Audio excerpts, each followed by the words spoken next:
high school. Derrick Rose. Derrick Rose, RP, God bless his soul, Benji. You know what I'm saying? But remember the guy who missed the free throw? Oh, you wasn't alive then. I ain't trying to be funny, but you wasn't alive when that happened. No, you good. No. Remember when the Magic lost to the Houston Rockets? The guy that missed the free throws? Who was that? Nick Anderson.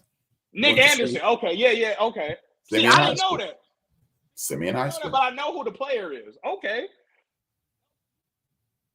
Somebody correcting me, man. Hey, shout out to Kirk Dees, man. Say Nick Anderson, man. I appreciate you, my guy. You know what I'm saying? Keep me on my feet, man. But I kind of want to circle, back on this case.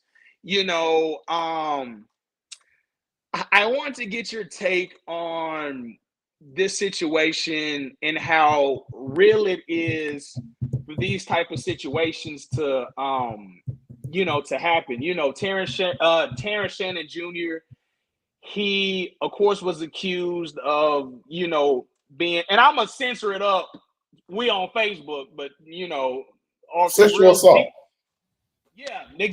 Some real devious activities. So he was accused of that, and it was involving two young ladies. One was named Madison Neal. We have to say their names. Let's protect their names.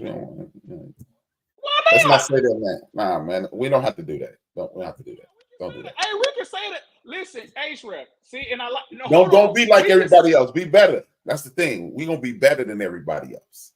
Be better. We don't have to, we don't have to talk about the ladies. Let's just talk about the situation.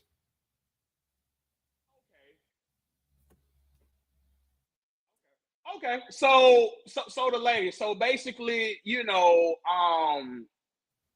they were it was some accusations. They did the kits.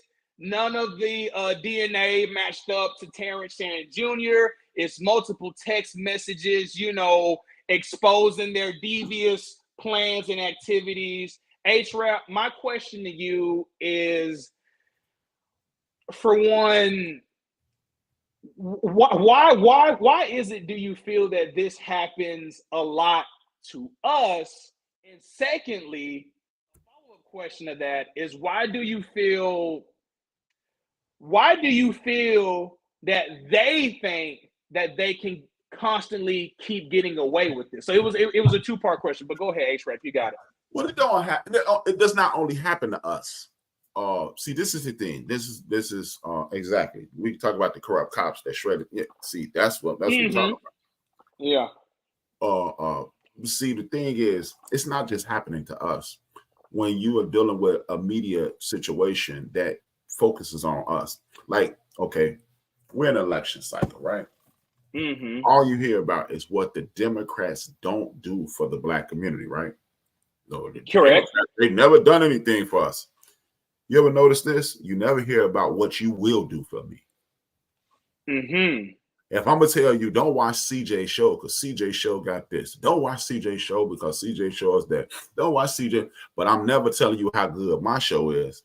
I'm just hating it. At that point, you identify that as a position of hate, because if you're not talking about how you can improve or how you can make things better, don't point out what's wrong. And that's the problem in our community. We allow people to identify the flaws in our community. And then what we'll do is sing in that same choir. Yeah, you're right. And because this and this and this, and now you add it to the negativity soup. What we need to do is, again, create kinships with young people, much like the one me and you have, create a kinship. And now you'll understand that every opportunity that seems to be the greatest opportunity in the history of the world may not be that. It might just be a setup, and you might put yourself in a disadvantage. And guess what? If you hook up these two chicks and it's all good and look good, and oh man, I'm gonna tell my partners about this, at some point you're gonna have to start saying, and what if it go bad? Who has something to lose? Everything in my life, man, everything that I've had that seemed too good to be true has been too good to be true. Every single solitary thing in the history of my life that said, man, I can't believe this. And I shouldn't have believed it. Mm-hmm. Yeah. You know, Yeah. so Facts. what we need to do, and see, this is when, instead of people from my generation and older generations, you know, like I said, like we said, my daughter is your age. You were born in 97. My daughter's born you were born in May 97. My Yeah, daughter's man. my daughter's born December 97. So y'all the same age, y'all from the same crop. But people in my generation and older, we love telling y'all what y'all are not. This is what's wrong with you guys. See, y'all don't do it this way. And all we do is focus on what y'all don't do. But what about the CJs of the world? Great father, family man, work every day, bust your butt, in shape, working out all the time, trying to learn at all times. We don't talk about CJ don't even exist. But you know what that dude who walk around with his pants, with his butt hanging out his pants, who using profanity in front of elders, disrespecting elders, and all that, he gets all the attention. But then don't nobody want to talk about, since I'm bringing up the disrespect of elders, what about when Al Sharpton was on his show? Let me pull up the dude name. I wasn't even going to talk about this today. It's something I talked about a couple of days on my show, a couple of days ago on my show. I can't think of his name. I want to get his name. Byron Donald. Listen to the way Byron Donald was talking to Al Sharpton. Byron Donald is younger than me. I think he is. I think he's younger than me. I think he's like 45, so he's younger than me. No, yeah, he is. No, yeah, he's in his 40s. Yeah. Yeah, he in his 40s, and he's talking to Al Sharpton, who's old enough to be my father. Yeah. So, and he's calling them a lie. You lying. You need to get it through your head. But according to the world, people your age only disrespect their elders. This dude is disrespecting an elder live on TV. So what we need to do is, instead of having a group of people, we need to create a community. And when you create community, you have these difficult conversations. When you have these difficult conversations, you put yourself on the defense and not on the offense. You know, you're reacting to, you know, you're acting, you're being proactive to a situation instead of being reactive to a situation. And that seems to be the problem, because how many people who are going to be watching this? How many of y'all knew about that swimmer who was caught sexually assaulting a lady who was knocked out and didn't do any jail time? He was in the act. He was literally caught and pumping. And the judge said, well, you went to the same university I went to, so I don't want to mess up your life. So it gives you the impression that only CJ and only H-Rap get caught in these situations. Other people get caught in these situations and they sweep it under the rug. So that's the problem. How do you do away with it? Is the conversations. We don't want to have difficult conversations in our community. We don't want to have a conversation that says, hey, the system's out to get you. The system is clearly out to get you, and it will get you if you allow it. We refuse to have that conversation. Why, CJ? Why? You gotta just work your way through it. You know what I'm saying? No, I don't need to always have to work my way through it.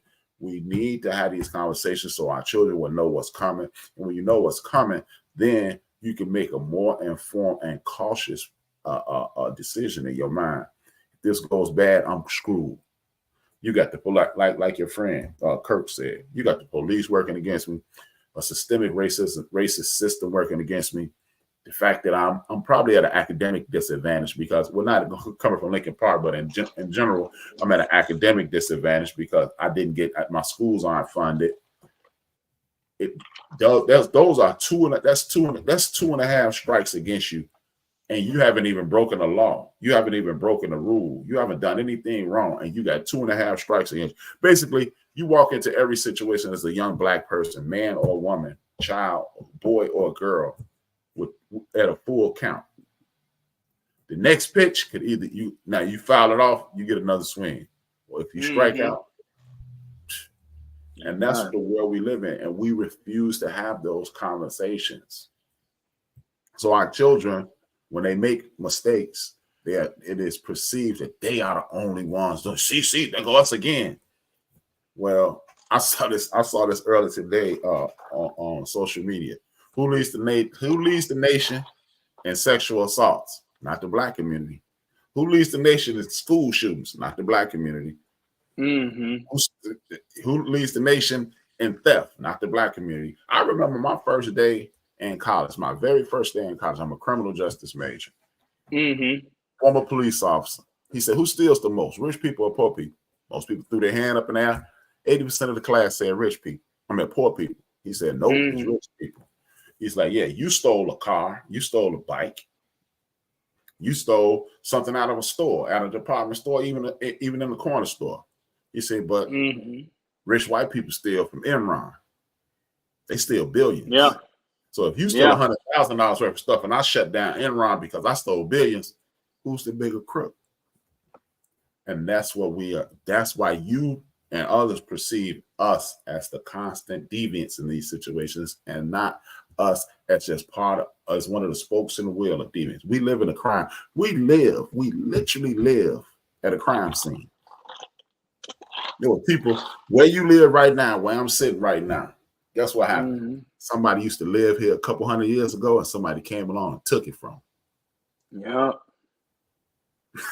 And that's just what it's a crime scene. It is a great chance somebody was raped, somebody was killed, and their land was taken wherever we are standing in the United States of America today. Nobody want to talk about that. So yeah, H-Rap, and I hear you, I've always found it, and I never used to believe certain situations, right? When it comes to athletes and women, specifically Black athletes and specifically white women. I never really, it took me a while to really get that through my head to be like, they really are out to get you. You know what I'm saying? And one of the first things, and it was funny, and I remember it, I was actually with my serious ass uncle. Man, we was watching Coach Carter. You already know where I'm going with this. When the little snow bunny or whatever, they played at that little preppy ass school, they said, hey, come on through. Me as a shit, I had to been like 9-10 years old watching that damn movie. No, probably 10 or 11, 9, 10, 11, whatever. Anyway, I was geeked. I said, okay, they finna get licked with the little Yao Mings. My uncle looked at me. He said, nephew, that's dangerous. I'm like, what you? I'm like, oh, what you? Shit, they look like they finna have a good time. Shit, they finna get wicked. And he started telling me about situations, just constant situations with white ladies, saying they were this, that, and the third, and it was never no case. He said, and in today's world, which is so crazy, why I don't know why they think they're gonna keep getting away with this shit. A rape kit now, the time length is not as nearly as long as it was in the 90s. Back in the 90s, they used to do them little swabs. That shit take a couple of months. Shit, now they doing these kids now. This shit getting back damn near 24 hours. This same ship and delivery. And what blows my mind, H-Rap, is the fact that them two ladies thought they were gonna be able to get away with this. They sending text. They saying got them. H-Rap, they saying got them. But here's my thing that I want to ask you, and this ain't me trying to be disrespectful or nothing, but why is it that just like how you told me, and maybe I need an explanation of how you said we're not going to use them names. You see I can't even say the damn name. The old Boston Celtics coach, the one, Ime Udoka. There we go. They use his name. They use Terrence Shannon Jr. They use it was a brother out here. He played for Baylor. His name was Sean Oakley or Sean. I don't know. He was a dude that was supposed to go, but because he got there we go. You know what I'm saying? Why is it that they want to blast our names, but they keep the Maddie Neals, the whoever the other shawty was, they want to keep their name out the picture like you wasn't the main cause. And I know the Boston head Celtics coach was a different because that was completely. No, it's the same. No, it's the exact same thing. You on the same thing. It's the same thing, but that wasn't so. No, it's the same thing. You don't know the lady's name, but you know Ime Udoka. Basically, yeah. But go ahead. You know, why you think that is? And Well, yeah, what go you ahead. Go ahead. do is you can't sully the name of the victims. You know, see, these are people who are deviants. They're disrespectful to the system. They're disrespectful to other women. This is what I want you to do. This is why you can't say. This is why I asked you not to say those ladies' names, because I always say, just like Evander Holyfield said this. He said, "I raised my daughter right, so I won't have to kill your son." And what I mean, what he meant by that is this: like, you never know what your son capable of, but I know if my daughter bring this to me, I'm coming to get your boy. And you protect even the wicked when they're wrong, because guess what? I know personally of several women who have been sexually assaulted. Of course. And their name shouldn't be out there because it's hard enough to deal with it. So even when you get these wicked ass women, we can't let those 2 women mess it up for those 8 women who actually got sexually assaulted. Of course. So of course, it's just like in criminal justice, everybody's entitled to a fair defense. Even when it looks like you guilty, you still need to get a quality defense, because we don't know if you're guilty or not. Remember, a couple of weeks ago, you tuned in, we were talking about OJ. And the whole world, I was in there. OJ Simpson done this. Yeah. But like I said, that I offered some stuff to you that day, and it made you go, I never looked at it that way. So why should you be found guilty because it seems like you're guilty? Last week, 2 weeks ago, the Tulsa, Oklahoma anniversary, you know, Black Wall Street. Yeah. According to the world, that man, a brother in the elevator with a white woman, touched that woman. That's what the world said, right? Correct. But we come to find out that was the lie. According to the world, we've been thinking for better than 60 years that Emmett Till whistled at that woman. Found out she was lying. So what it looks like and what it actually is 2 different things. So you need to have a tradition, a set of standards, and those standards can't be deviated from just because this one person messed up. So you have the standard got to be the standard. And that's why you don't say those people's name, even though they're wrong, even though they're erroneous now. Well, this is why I preach every Tuesday. This is why you need to have your butt in the voting booth come November, because guess what?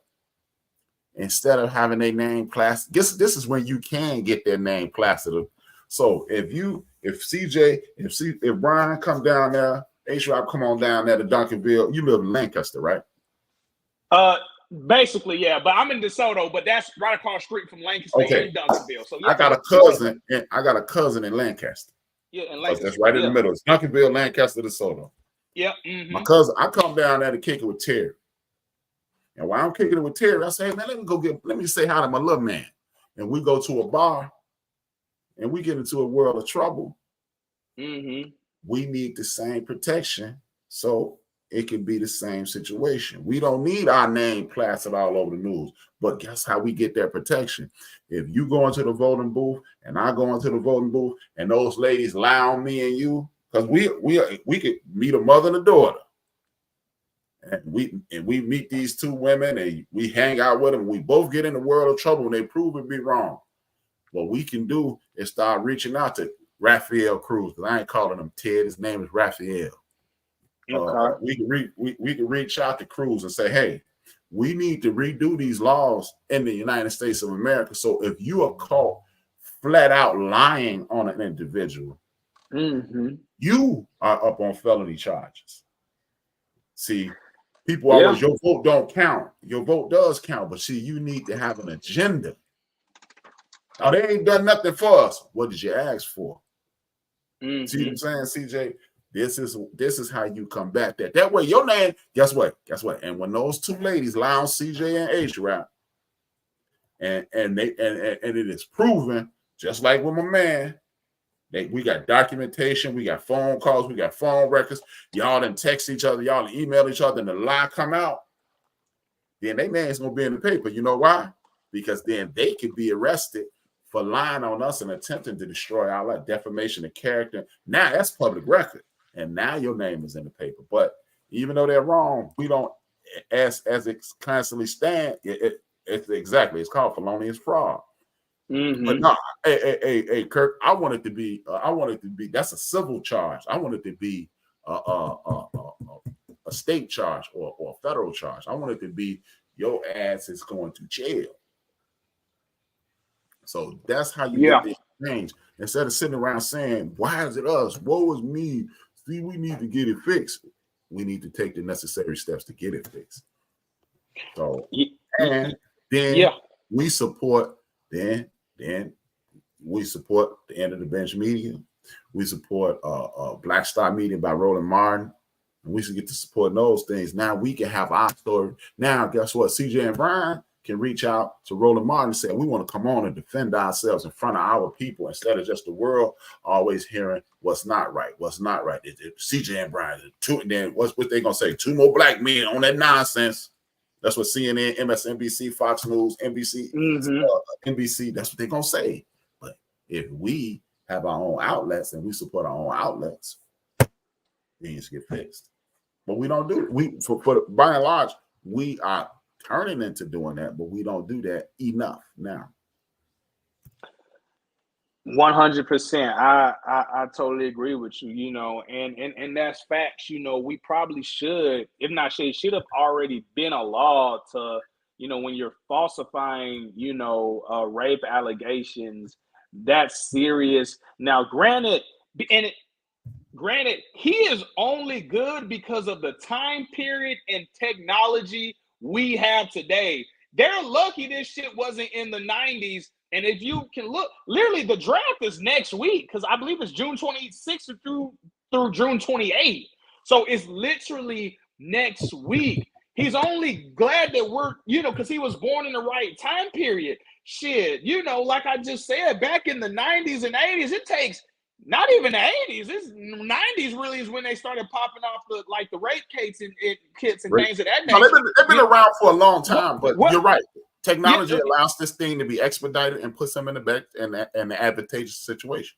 No, right? Yeah, because I remember way back when, it was way back when it probably was maybe in the 60s or 70s. I said, bro, they didn't have rape kits back then. They said, nah, there wasn't such thing. Now you're right. It may have been towards maybe the second half of the 80s, early 90s. They just started introducing it, but that shit took a long ass time. You did one today. It's June 20th. You didn't get one back to probably February 9th. No, it didn't take that long. It didn't take that long, but it took long enough. Yeah, well, okay. It took long enough. But here's the thing, man. I support this brother by the name of Clay Kane. He has his own show on Sirius Satellite Radio, channel 126, Clay Kane Show. Clay Kane does a segment on his show to help people get out of jail who's been wrongfully accused, to confirm and give substance to what you're saying. It's this brother. Mm-hmm. He went to a party in 1977. Okay. 1977. Went to a party. He had his, I'm saying this because it's important. He had a brand new leather jacket on. Brand new leather jacket. This white woman was raped. Mm-hmm. When she went to the hospital and they checked out, she had fought the man so hard. She had leather from the jacket under her nails. Mm-hmm. They arrested this one brother. He went to court for a fine. They arrested him while he in there paying for his fine. Mm-hmm. He was in jail from 1977 to November, from July 1977 to November 2022. Get this. The reason I bought the leather jacket, his leather jacket was in perfect condition. That alone should have eliminated him from the situation. The lady said it wasn't him. He was in jail from 1977 to 2022. He told his mother said, I'm going to stay and wait for you to get out. He got out of jail in November. She died in July. How sad is that? Now, I got a homeboy, Dana Ballard. Hey, good evening. Good evening, G. I got a homeboy, Dana Ballard, in 1990. It might have been 1990. 1990. Me and him crossed each other, leaving the movie theater. Dana Ballard went to jail from 1990 to 2005 for a murder he did not commit. See, these are the things technology allows you to get around. Like you said, technology allows you to get around some of these things. So this is why we have to participate and engage, because when we're looking at these situations, it looks like it's only us, but now it's only us getting publicized.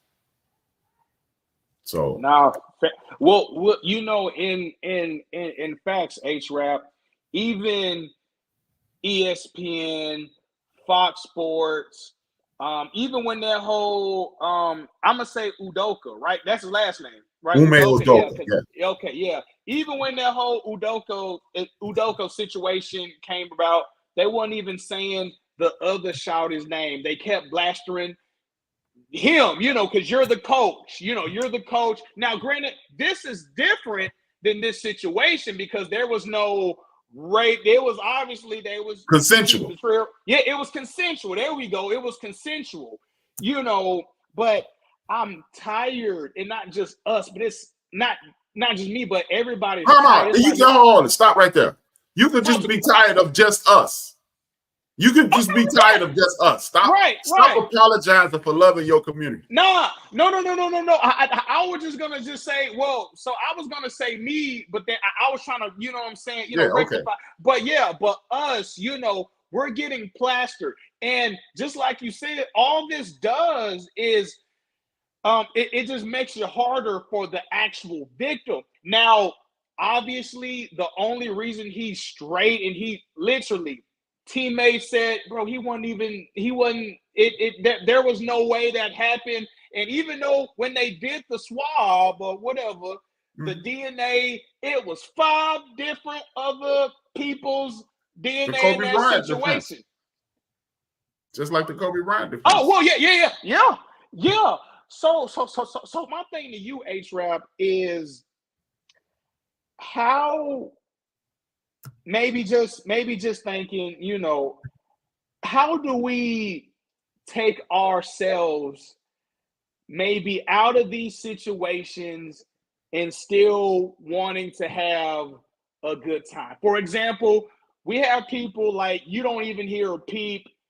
You don't hear nothing about LeBron James. And we're now, hold on. Now, if I give up, well, hold on. I want to keep it, you know, we're just talking about when it comes to devious activities like this. So you never hear nothing like this from LeBron James. You never heard nothing like this from Michael Jordan. You never heard nothing like this.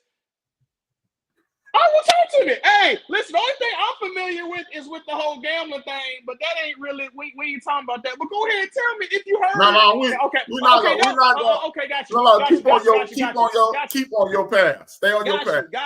Got you. Basically, we don't hear nothing about it, you know, when it comes to these certain athletes. So maybe, H-Rap, how would you say for the next young and up-and-coming superstar to not be a part of these situations? Even though, and then the second part to that question, how do you think that this makes Terrence Shannon Jr. feel? Thankfully, he's straight. To my knowledge, I'm looking at it right now, he's right back in the draft. They already said that his number gonna be in the Raptors. It's all set in stone. So he's good, you know, but how do you think that all this makes him feel? But it was a 2-part question, but go ahead, H-Rap. I got both parts. Well, the way you do it, man, is you keep your nose clean, man. You keep your nose. See, the difference is that look, when you know you're dealing, when you know you playing the game and the dealer's dealing from the bottom of the deck, you don't play the game like you would play it in the game that you're getting a fair shot. I just want to have a good time. Well, what does your good time consist of? Could your good time end you up in the penitentiary? Could your good time damage your ability to live out your dreams? Look, man, don't get me wrong, bro. I'm a dude who used to be charged with testosterone. I was girl crazy. You couldn't say girl without me being ready. You know what I mean? So I get it. So Right. I'm talking about run-of-the-mill high school, college girls. I ain't talking about girls who looking at me as an opportunity to go pro. I'm not looking at me, talking about women who are some of the most beautiful women in the world and see me as a target. I didn't have that. I just had classmates. I had people on the yard. So I'm not acting as if I was in that same situation. But at some point, we are going to have to follow that LeBron James blueprint. We're going to have to follow that. Some of the best have been taken down. Isaiah Thomas got my favorite ball player ever. He got a side child. Gary Payton got a side child. Yeah. Gary Payton got a son named Gary Payton. He got a son named Gary Payton II. Gary Payton II is a pro. Gary Payton is a regular Joe. You know, it's a situation to whereas you must put yourself in a situation to whereas what do I have to lose? Am I willing to sacrifice all those 5 a.m. gym situations, all that working after school, all that being tired while I study and still practice for a good time? Remember, me and you talked on my show a long time ago, and I told you, I said, CJ, let me tell you this, man. If you work hard, real hard, till you 35, from 40 until you'll be chilling. Remember I told you that? I remember. Yeah. That's what you have to understand, man. Look, man, women are gonna be women, and ladies, these dudes out here who are out here doing whatever they're trying to do, because women about to be targets in a minute. You know that, right? Oh yeah. With the NIL and stuff. Look, you see my man from Chicago, Iman Shumpert. He trying to tax Tiana Taylor for extra money. So it's about to be an even playing field. But what you have to do, man, is measure a good time today versus a lifetime of anguish. We don't know what Michael Jordan has done. I'm not here to tell it because I wasn't there to hold a light on the situation. But as far as we know, last time LeBron James got in any trouble, it was a speeding ticket when he first got that home. That's the last time we know. Yeah. Because it seems as if he's taking the necessary steps to make sure you are not going to take me down. Because guess what, man? When you lay down one of these women, lay down 3 of these women, it sounds like a great time. But it's truly not. It's fun. But I send this question back to you since you're the younger person in the situation. If you've done something along those lines, or you had one of the greatest sexual moments of your life, does it compare to the most fun you ever had in your life?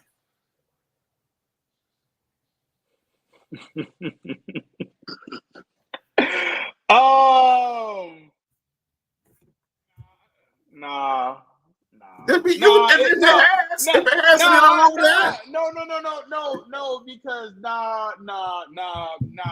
I've had some moments in my life that I was like, this is truly the best time I've had, and it was with it wasn't none of that involved. Exactly. So and you remember those days more than you remember that one night. All right. So but again, this is what I was telling you about earlier in the program when I was telling you about how Coach Fields, Coach Green, Coach Thomas, they sit down and talk to us about that. Hey man, I remember, man, I'm telling you, dog, this is why. This is one of the reasons I left the barbershop I used to be at, because it went from a bunch of guys my age sitting around, we having grown man conversations, to one of the last times I went there, the conversation went from, man, you need to relax, to Rick Ross is really a drug dealer. And I was like, and on that note, I'm out. I'm not going to talk to you about no rapper being no drug dealer, man. Ain't nobody. Look, I don't know about Rick Ross, but if I was dealing with Noriega, if I was selling dope on the level of Noriega, I wouldn't be no rapper. I would stop doing that to be a rapper. I'll wrap my back around a lawn chair. That's what I rap. You know what I mean? So it's just we lose our way. We lose our way, man. We lose our way. Yeah. Well, when you start having conversations like that's one thing I like about you. You are random text. Yo, what you think about this? And we'll have a conversation. Yeah. A lot of people don't have an H rap. A lot of people don't have. A lot of CJs out there don't care to talk to an H rap. A lot of H raps ain't trying to talk to CJs. But what they do is when CJ make a mistake, a bunch of H raps are going, see, that's what's wrong with them young dudes. But when he reached out to you, ain't talked to him. All you told him is, man, you ignorant. You don't know. That's what we got to stop doing, CJ. We got to stop saying what's wrong with you. And we got to say, because I tell you what, man, I still don't like some R&B artists to this day because when rap was coming up, they was dissing it. So who you don't like, man? Yeah, let's not get into it, man. We don't want to start the gossip, man. I'm just saying. But when see the thing is, CJ, 40 years ago, I was leaving. 40 years ago this month, I left elementary school. I was going to high school. Okay. I was going to high school. And rap music was on the uptip. This is when they were saying, man, by the time you get out of high school, ain't nobody gonna be talking about rap music. And there was a bunch of R&B stars and a bunch of singers saying that's trash, that's trash, that's trash. And I stopped listening to R&B music altogether. Seriously, I was like, because that was my thing. So when people talk about your generation and say, man, them young dudes, they ignorant. I was that ignorant ass dude that y'all used to be calling ignorant because my generation introduced to thank you. I was the ignorant ass dude that they talked about the way I dressed, CJ, because when I came up, you wore khaki pants, you wore slacks, you wore dress loafers, you wore shirts with collars and those sweater vests. That's how you supposed to dress. And then me and my crew showed up in sweatpants, sweatshirts, and t-shirts. I remember my mother telling me, "You're not going to the gym? Why you dressed like that?" I'm like, "Because I'm going outside, lady." And of course I ain't saying it. But I'm not dressing like that. CJ, this is how strict it was when I was 14. I had my mother give me an oversized bag, a duffel bag. Because when I left the crib, I literally sat on the curb and took off that monkey suit that she had me dressed in and sat on the curb and put on my sweatpants and went to school. Yeah. That's how serious it was. So when they waved their finger at your generation, they was waving that finger at me. But I just didn't have my pants hanging off. I had baggy pants, but I was a break dancer, and your pants being big off you created a different look. So that's why we sagged our pants. So when they tell y'all, that means you want somebody to rape you in jail. Lie. Our pants was big and sagging up off us. So when we did that helicopter, that penny, like it was created an illusion. So don't let nobody tell you that. But I was the kid getting ridiculed. So when they tell you Jordan is the reason they wear gym shoes, nah, H-Rap is the reason they wear gym shoes. H-Rap in the generation from 1982 to 1986, we said no more. So that's we did that. Michael Jordan ain't do that. We made Jordan popular because we started wearing your shoes and we made you cool. You did the game, but your aura was created by hip hop culture. So when they did, instead of, and I remember people told me, man, that nonsense. And look, just to show you how you need the good people around you, my Uncle Richard Whitmore Pollard Jr. When I was like, I'm gonna be a DJ. And they told me, man, get your. And guess what? When I said I'm gonna do a podcaster, exactly. See, you see what I'm saying? Yeah. Whole understand. Yeah. Look, when I said, man, I'm gonna do this podcast thing, man, I said it's about to be the new hip hop. You know what he did? He went and bought me my first podcast equipment. Now I'm a grown man. He said, don't go. Come to my house. I said, I just go get it today. He said, no, just don't go. Just come to my house, man. Trust me. He handed me my first podcast equipment. You know why? He said, man, years ago, you told me rap was going to take over the world, and I laughed at you. So you telling me this is gonna be the new thing? Here you go, man. I apologize. Until men in this culture, meaning the black culture, the black community, start stepping up like that on a grand scale, we will continue to suffer in this fashion. You know, that's why when you call, I do try to show up for you, because you got your uncle, you got your father, but you learn. I'm one of your peers in this podcast thing. You learn more from your peers than you do your teachers, man. You learn from your peers. Look, how many times have you been sitting in class like, you caught it, but your homeboy go, CJ, what's she talking about? And you go, oh, she mean this. And they catch on. You learn from your peers. Yeah. Hearing this, yeah, I'm an elder. I'm old enough to be your dad. But you know what? It's cool to have a homie old enough to be your dad, because sometimes you ain't trying to hear that from your father, man. You ain't trying to hear that from your mom. Yeah. You ain't trying to hear that, man. You're like, man, shut up, mom. But guess what? That same shut up, mom, Jimmy Fields, Willie Green, Fred Thomas, they said it. I was like, that's what my mama said. Because my old man was gone. When my old man died 4 months before I was born. So yeah. That's why when you asked me, I was having, you saw me, man, before the show started. I was pissed. But it's easy to come to you, man. When I'm talking to you, man, it's easy because my son, guess what? My brothers, Vincent and Mike. Mm-hmm. Lil Vince used to talk to me, or still talks to me. Lil Mike talked to me. BJ talked to Vincent and Mike.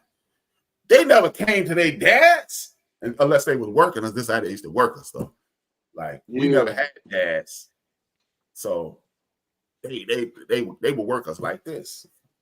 Yeah. They'll start off at my crib. Oh, what's up, man? We finna go kick it. BJ ain't asking for no money because he know I'm man. So now I done shared out $150. I gave each one of them $50. They go to Vince's house. What's up? Vince, hit him with $50. Hey, so these your nephews and your son, huh? Yeah. Nieces, They nephews, used to work us like that. Okay. Yeah. Okay. Mike, Vince, Brian, all three of them, juniors.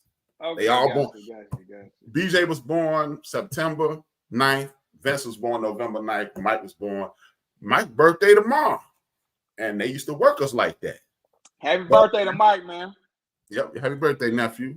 Yeah, but this is why, but they would come, and we knew they were working us, man. We knew. And see, it's little things, man, that your big homie, your big cousin, that's what's missing. Y'all, people want to know what's wrong with y'all. We failed. I did my best not to fail, but the good thing was this, dog. Me and my son used to fight like, yo, boy, my son, yo, homie, my son. Yeah. We used to fight like Tom and Jerry, but even at our worst, he'd be like, Dad, can I stay out a little later? And I'm out drinking with Vance and Mike. We drinking. I said, all right, this is what we would do. I would say, take my car. And his mama be home by 11. He like, man, Dad, the party, he called me, the party just popping off, man. My mama said be home by 11. I say, well, this is what you do. I'm over here. You show up I said, what time you try to be home? He said, I ain't gonna be out but to 12. I said, okay, come get me at 12. Because now Vince ain't got to drive me home. I said, come get me at 12. I said, you can stay as long as you want to. You come get me.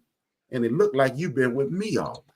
See, it's those little things, man. Yeah. That help you. My Uncle Rory did the same thing for me. Nephew, what's up? And I'm trying to be out. That's how you build a bond. That's how you build a trust. But we, as a age group, I'm Gen X. Gen X dropped the ball, man. Gen X dropped the ball because we knew what y'all was. We knew that pressure y'all was gonna get, man, and we ain't step up. And it ain't I got Mike, Vince, and BJ. I did right by them. My nephew Anthony, my aunt nephew Phil. But remember that show you was on? My nephew Julian and my nephew Robert. They checked me. No, Uncle, you ain't step up. You got Philip when they checked me about that, but you did it with my brothers, but you wasn't there for us. Like, hey man, I can't do it all. Yeah. But I appreciated him live on my program checking me. I could have been, no, man. I had to eat it though. I had to eat it. And we still keep it to this day. So you're a good dad. And my son would have caught an ass whooping. No, man. I'm playing. I'm playing. Look, let me tell you this as a young father. You got to let them. You got to let them fail. You got to look. Let me tell you something, man. Let me tell you this funny story. Where I just took care of my mother till she died, to the day, literally to the moment she died. Mm-hmm. About 2 months before my mother died, I had moved out of my home with my children, and I stayed with my mom because she needed me. I was in the basement doing my thing, watching TV or something. I don't know what I was doing. I hit the intercom and say, "Mom, you cool?" She said, "Yeah, I'm writing that book." I'm like, "You writing a book?" So I run upstairs. I say, "Hey, you writing a book?" She said, "Yeah, I'm writing a book." I said, "What's your book about?" She said, the book you told me to write." So I told you to write a book. She said, "Yeah."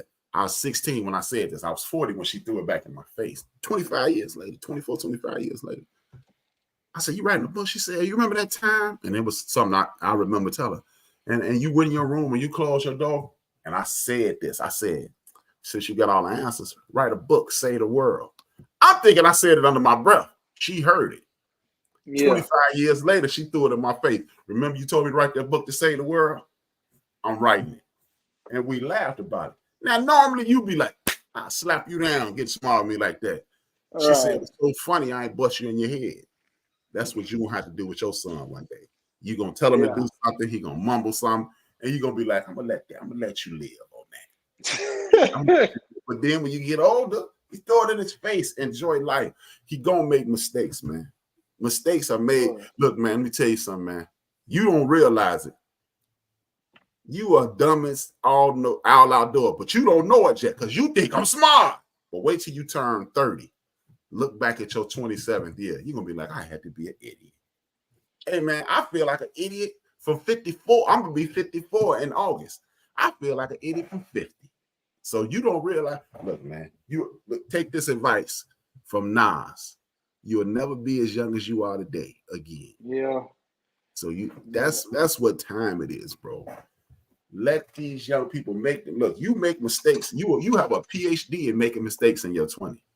You are an expert at it. And I'm telling you, you're gonna look back when you're 30. Remember this: when you're 30, you're gonna look back and go, "Rap was right, man. I was okay." Watch this. You 27. Mm-hmm. When you were in the military at 22, right? Yep. Even before that, but yep. Okay. At 22, you still in the military. Dumb. Think back of some of the stupid stuff you was doing back then. I was wild, man. Remember that time you was in Chicago in that dangerous neighborhood with them shines? Would you do that today? Hey, I was tweaking. Hey, see what I'm saying? Hey, man. He learning every day, man. And that's what people in my generation seems to have forgotten. Just how stupid they were in their 20s. Yeah. You were super dumb in your 20s. I mean, you 30% retarded, man. Especially as a young man. Yeah. Boy. Yeah. You could probably get a young man to walk through a lion's den smelling like warm bacon if you say it. Then she'll give you some at the end of it. Look, walk through the lion's den, put this bacon grease all over your body, and then put a raw chicken in your drawers and walk through that lion's den. And when you get to the other side, she'll give you some. It'd be so many dead young men at the zoo. Well, it also depends on how bad she is, Abraham. See? Hey, look at you. No, I'm just trying to shit. Shit. Hey, depending on the war shit, you might risk it. Hell, you might. Hey, you see? Now, watch. And at 30, if I say that to you at 30, you'll be like, hey, it got to be another one. I ain't gonna lie. Abraham, I ain't gonna lie, man. Hey, you might catch me when I'm like 60. Hey, I'm like 60. I'll be like, nah. Hey, and when I was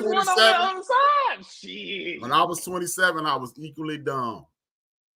I was probably dumber than you. I'm telling you, man. I'm telling you. I was probably dumber than you, bro. Hey, man. Hey, H-Rap, you know what I'm saying? It's 8:08, man. You know, we gotta wrap it up. I was gonna say two things, man, and then I'll let you have the flow. You know, I was three things. First, to Terrence Shannon Jr., man, I just want to, just like how LeBron James said, he said in the tweet, he was congratulatory to the young man, but he said the apology needs to be 30 times greater. Because, a lot of people before it happened. I mean, now we're kind of at this point. It's so sad that this happens to us so casually that we wasn't even like, hold on, let's wait to see if this for real. So I'm glad he wasn't even. I'm glad. It seems like his life is going to be, at least financially, at least, because he's still projected a top first round pick. He's actually projected to go to the Milwaukee Bucks or the Chicago Bulls. So somewhere in that Midwest area. So you know what I'm saying? So hopefully that's good. Secondly, it was Coleman Hawkins. That's who I was thinking. That's the other Illinois dude. I don't know if you know who Coleman Hawkins is, but yeah. That's the other Chicago. Yeah. So I've been keeping up with his career. He's still a top first round pick. But just besides all that, two more things for one, man. I hope, man, blessings to you and your family. And I really like the show you had at one point. I was used to tune in when you and your son. I know schedules. Hey, that's your friend, man. You called him. You got his number. His number ain't changed. You called him, man. Okay, hey, listen, when he go to Houston, so he gonna be in Houston soon.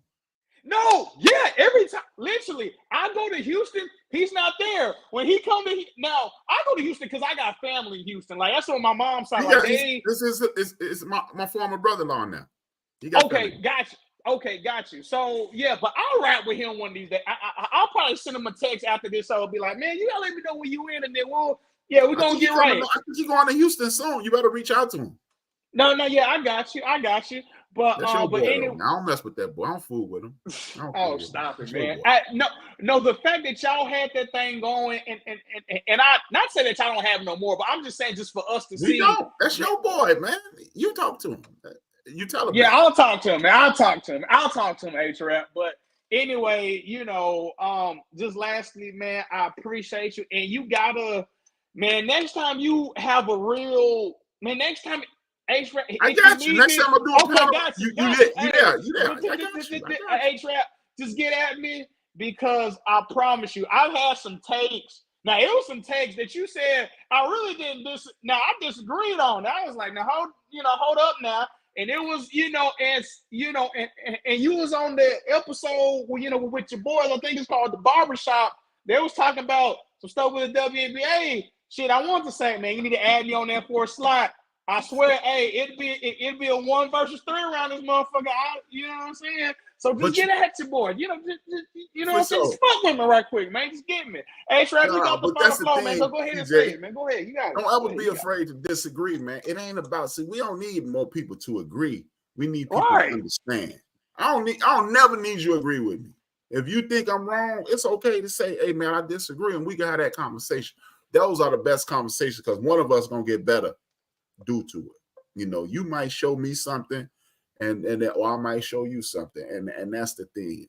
That's the problem with the world. Discourse seems to be a bad word. So we don't ever want to get to the point where we are afraid to have a conversation with another person. And second, and I appreciate you having me on here, man. Like I said, man, my generation, we dropped the ball.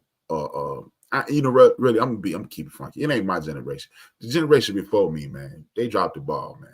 Because I don't want to get on the soapbox, but they dropped the ball. But I'm gonna put it on me, because we didn't pick up the ball.